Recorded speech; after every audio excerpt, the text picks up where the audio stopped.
Hi everyone, my name is Jacob Weinberg and I'm a student at Penn State University. I have a quick story for you guys. So I'm walking back to my apartment one Friday night and I run into one of my good friends, Joe. "Where are you coming from?" I ask him. Joe tells me he's coming back from one of the local college bars. So then I say, "That's cool, we should do something tomorrow night." "What do you think Joe says back? Let's go pick some flowers?" "Ah, of course not." He says, "Let's go to the bars." And I say, "I'll meet you there." This is an ordinary conversation between any two college students. High levels of alcohol consumption and binge drinking are completely normal to college students all around the world.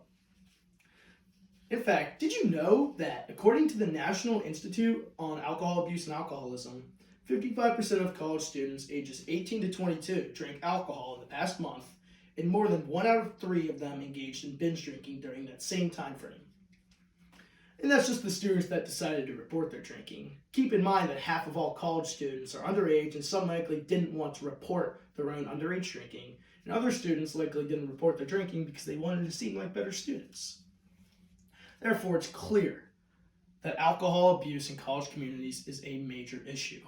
With that said, I will try to persuade you to adopt my solutions to this problem due to the dangers of alcohol abuse. I'm a very observant person. Back when I was in high school, I made the trip to Miami University of Ohio with my friend because his sister went there. And from the moment I stepped on that campus, I saw alcohol-related things everywhere. I saw streets lined with bars and clubs. I saw liquor stores and beer distributors on every block. There were flyers and advertisements for drink specials everywhere, and people were constantly going in and out of these places. I mean, it was a Thursday afternoon, and the places were packed. That threw me off guard because I had never seen a true college environment like that before. But after I moved into my freshman dorm the following year, I quickly became accustomed to seeing this environment. And it didn't take much for me to realize that many college students live a very dangerous life as it pertains to alcohol abuse and binge drinking. I'm sure that you all have thought at one time, well, if everyone does it, I could do it. I mean, it can't be that dangerous. That couldn't be further from the truth. Binge drinking can lead to physical harm, including vomiting and alcohol poisoning. Alcohol.org says that heavy drinking over time can damage the liver severely and can also lead to slower processing of executive brain functions. Drinking is also a major factor in sexual assault and date rape, so cutting back on the amount college students drink could help prevent these horrible actions. But how exactly do we cut back on alcohol abuse in college communities?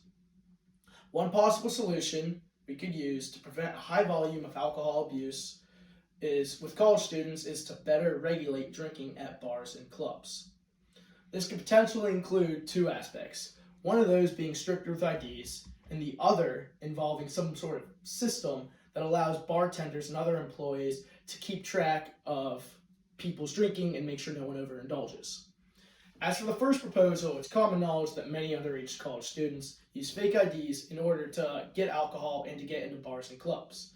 According to the website New Lifehouse Recovery Community, when underage students drink, they are more likely to drink excessively. Underage college students are also way less experienced with alcohol and don't know as well when to stop and how much to drink, which means they're more likely to binge drink which leads to alcohol abuse. That in turn can lead to more problems like sexual assault and sometimes even death that are related with alcohol. So if clubs and bars were more strict with fake IDs and less concerned with profiting, this could improve the issue of alcohol abuse in underage students. As far as the other proposal suggesting a system to limit excessive drinking, bars and clubs could have people monitoring how much people drink, so they can watch how people behave and interact, and bartenders can keep track of how many drinks they give out to certain people. Then these teams can collaborate and figure out who they need to deny more drinks to because they are too drunk and too wasted, and that is another way to help alcohol abuse in college communities. While those two proposals would definitely limit alcohol abuse on college campuses, there are other methods to do that too. Another solution is to limit the close proximity of bars in college towns. In the story I told earlier, I mentioned how when I first arrived at Miami University, I saw bars and liquor stores as far as I could see. I mean, they were lining the streets, and it's like that with every college in the nation. For example, Here's a map of downtown State College, which is the college town for Penn State. So, as you see here, this is about 5 blocks of State College. And there are 1, 2, 3, 4, 5, 6, 7, 8, 9 bars. 9 of the most major bars at a school with 90,000 students. So you have to imagine, while these bars are packed, there's plenty of other bars lining these streets that have a lot of people at them any given night that are just a little more chill because these places get packed. Not to mention, this doesn't even show the beer distributors in the liquor stores. So bars and liquor stores being so close in proximity to each other can influence students to what is known as bar hopping, meaning they go from bar to bar to bar throughout the day rather than stay at one bar for a while and hang out. Being able to go from bar to bar allows students to experience new environments every time they change bars, and therefore makes them more likely to drink upon arrival to a new bar and lose count of the drinks they had at the previous bars. So the website collegedrinkingprevention.gov surveyed college students about their nightlife, and the website wrote, "The proximity and number of bars influence college drinking patterns." And then a student said, "On our campus, Tuesday became a big night for us drinking because we have 3 bars within walking distance of campus." That student was surveyed by the website. So if college bars and liquor stores were less populated throughout a college town, people would spend more time at the same bars and keep a better count of their drinks and would be less likely to overindulge. Another thing to consider is that since there would be less places to go, there would also be less market competition.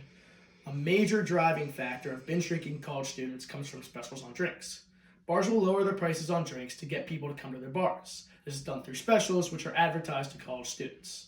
So if you guys thought that one bar was giving out their drinks for cheaper because of a special, wouldn't you all flock to that bar? And if you knew that that bar was giving you a discount on their drinks, wouldn't you be more inclined to buy more drinks? It sounds reasonable. This is a major cause of college students overindulging, and it is all because of college bar proximity and drink specials. A final solution for limiting alcohol abuse on college campuses is to educate students on the dangers of alcohol. Here's a chart that shows underage drinking in high school students. As you will see, seniors in high school, 12th grade, have the highest percent of alcohol use. That is active alcohol use, not just one-time use, active. 33% of high school seniors actively drink alcohol. And the fact is, that number is likely underreported because those students are underage, and like I said earlier, they may be less inclined to report their actual drinking.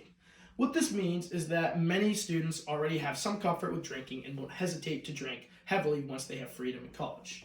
However, a lot of times these students are not educated on the negative health effects and dangers of alcohol. I'm sure if I listed out all of the long-term effects of binge drinking to you guys would think twice before you have your next drink.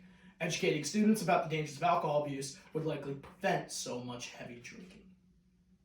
I hope you all come away with an understanding about why I ask you to adopt my solutions for limiting alcohol abuse on college campuses. This is a very attainable goal, which can be done through a few ways, such as limiting the close proximity of college bars and having employees monitor how much students drink at these college bars. Universities educating their students on the dangers of alcohol abuse would also certainly play a role in fighting this. Let's save the future of America and this young generation together by starting with fighting alcohol abuse on college campuses. Thank you.